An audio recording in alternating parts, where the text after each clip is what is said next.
کئی چیزیں میں حیران پریشان، کوئی الفاظ میرے پاس نہیں مل رہے کہ میں کیا بیان کروں.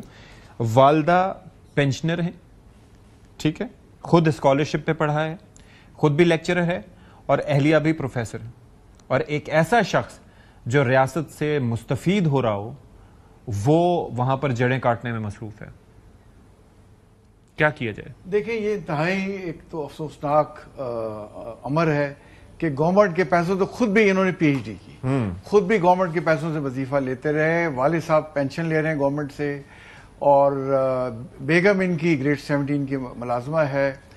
بٹ اشفاق بھائی دیکھیں یہ ہمیں ہمارا لیے بڑا لمحہ فکر ہونا چاہیے. جب میں وہاں آپریشنل کمانڈر تھا as a senior military officer, اور میں 4 سال ایز اے جنرل آفیسر رہا بلوچستان میں، اس قسم کے اس وقت بھی کیسے رپورٹ ہوتے تھے. اچھا، فار فلنگ ایریا میں کوئی استاد پکڑا جا رہا ہے، کوئی لیکچرر، کوئی ٹیچر. اب جیسے آپ کو پتا ہے بلوچستان ایک سب سے بڑا پاکستان کا صوبہ ہے، اور ابھی تک سارے ڈسٹرکٹ آپس میں روڈ سے کنیکٹڈ نہیں ہے. تو گورنمنٹ کے وہاں آلموسٹ جو ہے کوئی جاتا ہی کوئی نہیں، وہاں پہ فوج جاتی ہے، کوئی جا کے چیک اسکولوں کو نہیں کرتا کہ کیا سلیبس پڑھا رہے ہیں. صبح ترانہ پاکستان کا گایا گیا، پڑھا گیا کہ نہیں پڑھا گیا، یہ استاد کیا کر رہے ہیں وہاں بیٹھ کے. جیسے پنجاب ایک دفعہ شہباز شریف صاحب نے گو اسکول کا سروے کرایا تھا اور فوج نے کر کے دیا، تو سینکڑوں اسکول نکلے جو کاغذوں میں تھے، آن گراؤنڈ تھے ہی نہیں. اب بلوچستان میں تو اس سے بھی آوا بگڑا ہوا ہے. مطلب میں 2007 میں بھی یہ حالات تھے، ابھی بھی یہ حالات ہیں.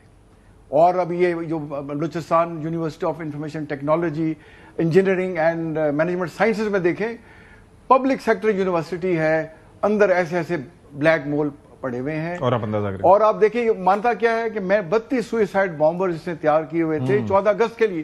امیجن اگر سیکورٹی فورسز کو نہ پکڑتی تو کتنی بڑی اس نے تباہی ڈالنی تھی. اور 4 کہتا ہے کہ ویکل بورن آئی ڈیز میں نے تیار کی تھی. تو اسپیشل میئرز لینے ہوں گے، حکومت کو ایمرجنسی بیسس پہ کام کرنا ہوگا. ٹھیک ہے.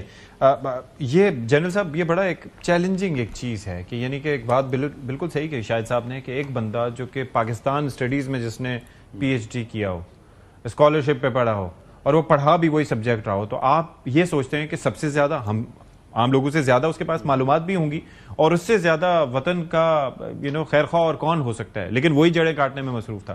تو ایسے لوگوں کی نشاندہی کیسے ہو سکتی ہے؟ کس طریقے سے آپ اور یہ دوسروں کے اعلی کار پھر کیسے بن جاتے ہیں؟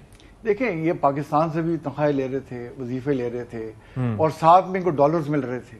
ہرویار صاحب اس نے مانا کہ اس کو سپورٹ کر رہے تھے. اچھا. اب باہر دبئی میں اکاؤنٹ کھولے ہوئے ہیں، امریکہ یا یو کے میں اکاؤنٹ کھولے ہوئے ہیں، وہاں ڈالرز آ رہے ہیں ان کے اکاؤنٹس میں، اور یہاں بھی کچھ ان کو کیش مل رہا ہے. تو مطلب یہ ساری گیم اس کی پیسے کی ہے. ہمیں جو منی ٹریل ہے ان تمام ہینڈلرز کی یا جو بیٹھے ہیں یہ لوگ بلیک مولز، ان کا منی ٹریل کاٹنی ہوگی اور رuthless اکاؤنٹیبلٹی کرنی ہوگی. اچھا. کہ اگر پکڑے جاتے ہیں تو ہفتے کے اندر کیس کمپلیٹ ہو، اگلے ہفتے انہیں کیپٹل پنشمنٹ دیں، میڈیا میں کوریج کریں اور لوگوں کو آن بورڈ لینا ہوگا. اب دیکھیں نا، آپ فنگر پوائنٹنگ تو کرتے ہیں ہندوستان، وہ تو کرے گا، وہ آپ کا دشمن ہے، بٹ آپ اپنے انٹر ڈسٹرکٹ روڈ کیوں نہیں بننے دے رہے؟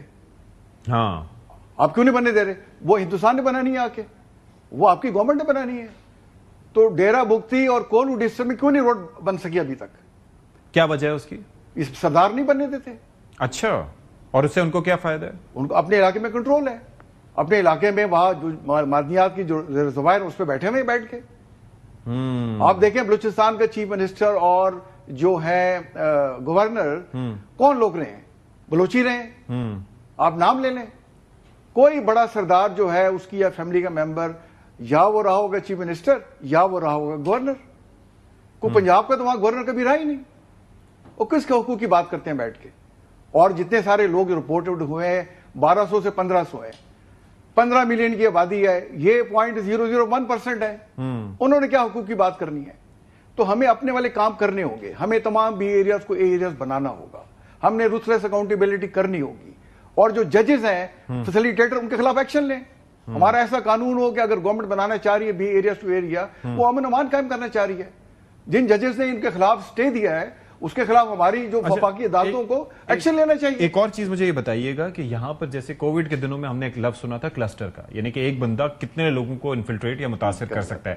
یہاں پر مجھے وہی کیس لگ رہا ہے، یعنی کہ ایک استاد جو ذہن سازی کر رہا ہے، لوگوں کا ذہن کو خراب کر رہا ہے، ملک دشمن ان کو بنا رہا ہے، بالکل. تو کیا یہ چیک کیا جا رہا ہے یا کیا جا رہا ہے کہ اس شخص کے ہاتھوں سے کتنے لوگ نکلے ہیں جو ممکنہ طور پر ان کے اعلی کار بنے ہو؟ دیکھیں جیسے میں نے شروع میں کہا، ایسے ہم نے کئی لوگ پکڑے تھے پہلے بھی کہ وہ اوپر سے لبادہ اڑا ہوا پاکستانیت کا، ایکچوئل جب جا رہے ہیں تو کلاسوں میں وہ جو ہے علیحدگی پسند اس کو نیریٹو کو بڑھا رہے ہیں. تو آرمی یا انٹیلیجنس ایجنسی تو لگی ہوئی دیکھیں، بٹ ہمیں عوام کو بھی آن بورڈ لینا ہوگا. اگر کوئی جو ہے ٹیچر، پروفیسر یا کوئی بھی شخص اگر حکومت کے خلاف بات کرتا ہے یا انہیں ورگلاتا ہے یا ہمارے دشمن کا نیریٹو بتاتا ہے تو رپورٹ کریں. وہ رپورٹ کریں، اپنے کسی استاد کو بتائیں، کسی اتھارٹیز کو بتائیں، چھپائیں مت اس کو. لیکن کیا ایسا ہے کہ ان کو خطرہ بھی ہوتا ہوگا؟ ظاہر ان کو اپنی جان ہر ایک کو پیاری ہوتی ہے، لیکن یہ ہے نا کہ پھر آپ نے اس طرح سے لوگوں کو آن بورڈ لے کے پروٹیکٹ بھی کرنا ہوگا، موٹیویٹ کرنا ہوگا، میڈیا سے ان کی اویئرنیس کرنی ہوگی، اور ہر ایک کو آن بورڈ لے کے چلنا ہوگا. تو اس میں ہماری جو نمائندے ہیں، خاص پہ سیاسی نمائندے، ان کا کام ہے کہ لوگوں کے پاس جائیں، ان کو سنیں، ان کو انٹیگریٹ کریں اپنے سارے میکینزم کے اندر. فوج تو دیکھیں نا کتنی قربانیاں دے رہی ہے. پیشہ میں 4 میجر شہید ہو گئے. دیکھیں ایک میجر 10 سے 12 سال میں کم از کم سروس میں بنتا ہے. پھر ہم روز سنتے ہیں کہ اس میں ہمارے جو سولجرز ہیں، ہمارے ینگ آفیسر ہیں، لیفٹیننٹ کیپٹن، اور دیکھیں دہائیوں سے قربانیاں دے رہے ہیں. تو یہ وقت آ گیا ہے کہ we should call speed a speed. یا تو ہم وطن ہیں یا وطن کے خلاف. تو کوئی بھی شخص جو ہے اگر ہماری انسٹیٹیوشن کو یا ایسے میکینزم کو جس سے گورنمنٹ مضبوط ہوتی ہے، جس میں لا اینڈ آرڈر جو ہے وہ آتا ہے، جس میں ٹرانسپیرنسی آتی ہے، اگر اس کے خلاف وہ کوئی اقدام کرتا ہے اس کو اتنی سزائیں دیں جتنی ٹیررسٹ کو دیں. اچھا مجھے ایک چیز بتائیے کہ ابھی یہ جو واقعہ پیش آیا، اس سے پہلے ایک اپڈیٹ تھی جس کا میں نے تذکرہ بھی کیا ابتدائیے میں، وہ یہ تھا کہ امریکہ نے مجید بریگیڈ اور BLA کو دہشت گرد قرار دیا ہے. اور پھر اس سے فائدہ کیا ہوگا؟ کیا انٹیلیجنس شیئرنگ ہوگی یا what does it mean؟ یا یہ جو واقعہ ہے اس میں بھی ہو سکتا ہے؟ اتنا بڑا فائدہ میں ہوگا اشفاق بھائی کہ دیکھیں دنیا کی اس وقت سول سپر پاور ہے. ٹرمپ اگر ٹیرف لگاتا ہے تو پوری دنیا ریئیکٹ کرتی ہے. اس نے اگر 50% ٹیرف انڈیا پہ کر دیا ہے، اب انڈیا کو سمجھ نہیں آ رہی کیا کرے. پہلے اس نے چائنا پہ بھی لگایا، رشیا پہ، جس ملک پہ لگاتا ہے وہ ریئیکٹ کرتا ہے. اب پاکستان میں دیکھیں ہم انہیں بتا رہے تھے کہ یہ فتنہ ہندوستان ہے اور ہندوستان یہ کر رہا ہے. اب اسی آرگنائزیشن کو اس نے کہا کہ ٹیررسٹ آرگنائزیشن ہے، چاہے BLA ہے چاہے مجید بریگیڈ. ہمیں اس کا بڑا فائدہ ہوگا. جہاں جہاں یہ بیٹھے ہوئے ہیں دیٹ مینس کہ وہ خود انوالوڈ ہے اس ٹیررزم میں، وہ اس کو فیسیلیٹیٹ کر رہے ہیں، اسے سپورٹ کر رہے ہیں. چلیں